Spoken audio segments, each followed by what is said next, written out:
after all, science is very important to war, right? I mean, physics, the laws of physics, you need the laws of physics to create weapons. If you know nothing about ballistics or whatever, you're going to have a hard time making effective weapons. But we don't, for that reason, say the politicians should get out of the way and let the physicists run the war. I mean, that would sound stupid, even though physics and physicists have a lot to do with warfare. By the same token, I think it's just as silly to say the politicians are going to get out of the way and let the generals fight the war, because it misses the point about war. Now, it just so happens that the other day, June 1st, was the 227th anniversary of the birth of Karl von Clausewitz. I haven't seen this mentioned anywhere. I must be the only one who stumbled on it. Now, he has some relevant things to say about this, of course. He's got a very famous line, which is sometimes simplified, but the meaning is not really changed. But he wrote a book that was posthumously published called On War, a very famous book. I think they used to read it even in business schools, thinking it has some relevance to business. And he wrote in the first chapter, I mean very early in the book, war is not merely a political act, but also a real political instrument, a continuation of political commerce, a carrying out of the same by other means. That's usually oversimplified or truncated to just say war is a continuation of politics by other means. Okay, so the meaning is preserved there. That strikes me as entirely true and commonsensical, and I never actually heard anybody offer a counter argument to that. War is politics. What else could it be? Wars are government programs. So why do so many who profess belief in limited government judge war by other standards? Why is critical judgment suspended?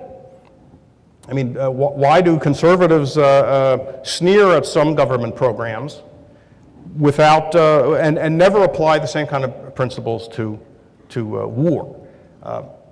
It's no mistake that the other things that government attempts to stamp out besides human life directly are also called wars. The war on drugs, the war on poverty, the list goes on. The war on this, the war on that, the war on teen pregnancy, et cetera, et cetera, et cetera.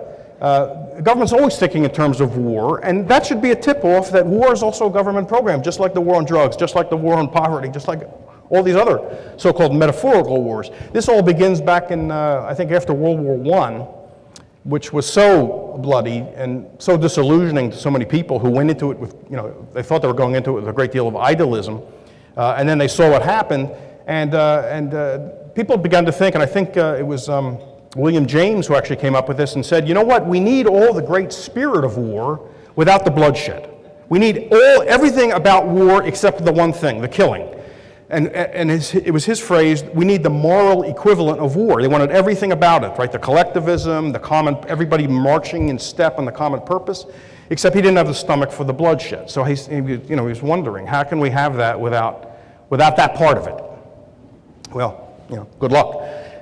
And they've been trying ever since. So that's why everything's a war. Everything's called a war. And I think what goes along with this is that almost every important post in the government now is a czar.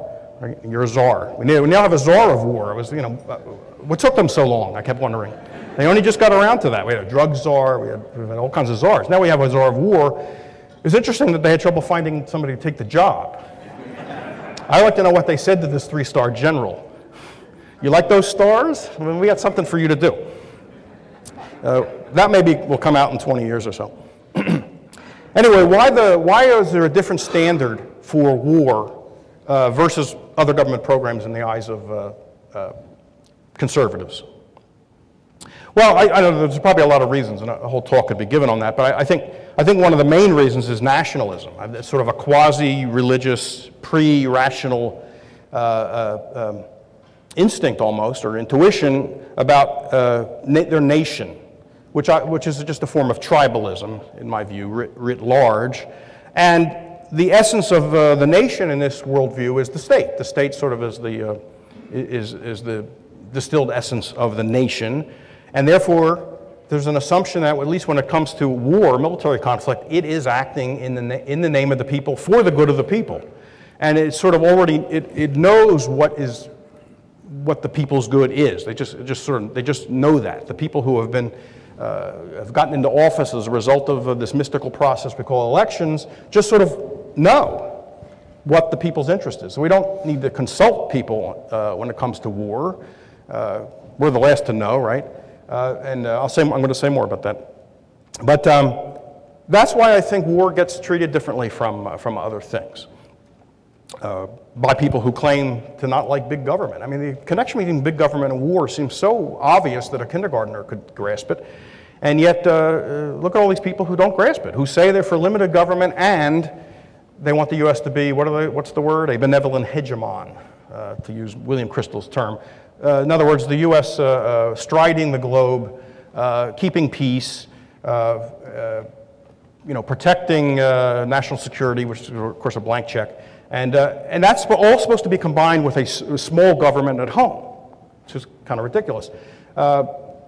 George Will said something interesting a long time ago in the 80s. I mean, he has his, he swings back and forth between, somewhat between Jeffersonianism and Hamiltonianism. You never quite know where he is. It's kind of interesting. I think someone someday who has nothing else to do should chart the phases of George Will. Because there are moments where he says fantastic things and you can cheer and everything, and doesn't seem to be too enthusiastic about this war right now. But in one of his Hamiltonian phases in the 80s, he said, conservatives ought to be really careful about saying that government cannot maintain minimum wages or control prices or engage in rent control, because if conservatives teach the American public that government can't do that, aren't they going to draw the conclusion, aren't the people going to draw the conclusion that maybe some other things that government can't do, like regime change in Cuba? This was in the 80s, okay? We weren't thinking about Iraq. In those days, Saddam Hussein was on our side, remember? Or we were on his side. I don't know how that works, but those were the days when Rumsfeld was shaking hands with him and being photographed and wasn't embarrassed by that. So this is an interesting argument, right? He's saying to conservatives, don't go tell the people that the government can't regulate the economy, because if you convince them of that, they're you won't be able to contain that reasoning. And then we'll think, well, maybe the government can't do other things, like in foreign affairs, like change regimes. This, of course, is a recommendation for conservative totalitarianism, isn't it? We need to tell the people the government's capable of doing anything so that they'll have trust in us when we tell them that it's capable of doing some particular things that we really want, like overthrow Castro or something of that nature. So I thought that was a very interesting argument by Will, and I've never forgotten that. I don't know what he would say today about that. He might be embarrassed. I don't know. Okay, getting back to war being politics, not primarily military matters. Generals don't start wars unless they also happen to be the head of the state at the time. Okay? Typically, generals don't start wars. Politicians start wars.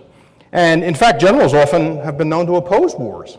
Those who have had firsthand experience with combat and know how bad it is often have been the moderating influence internally. We don't always learn this until later on, but so it's an interesting twist there. But it, I think, goes to make this point that war is political. And when I say political, I don't mean to exclude the economic, but I don't want to call it economic, because when I think of economics, I think of markets, and of course we're not talking about markets. So when I say wars are political, that includes the idea that the politicians are acting on behalf of their patrons in, say, the corporate world, for example. That's part of it. I mean that as part of it. So I don't mean it's purely political and the politicians just have nothing else in mind but their own political interests, although they have that too. So there is an economic component. They start wars for political reasons. They may seek to control resources or in a foreign place or a foreign population. They may seek to secure markets, export markets. This is very important. If you read Schumpeter's work on imperialism, now Schumpeter, of course, is a fan of capitalism, although he was pessimistic about the future of capitalism, but I really don't like the word capitalism. I mean free markets. But he has got an interesting essay on imperialism where basically he almost sounds like a Leninist. But it just means that Lenin happened to hit the, it's like a broken clock, right? He got something right in this case.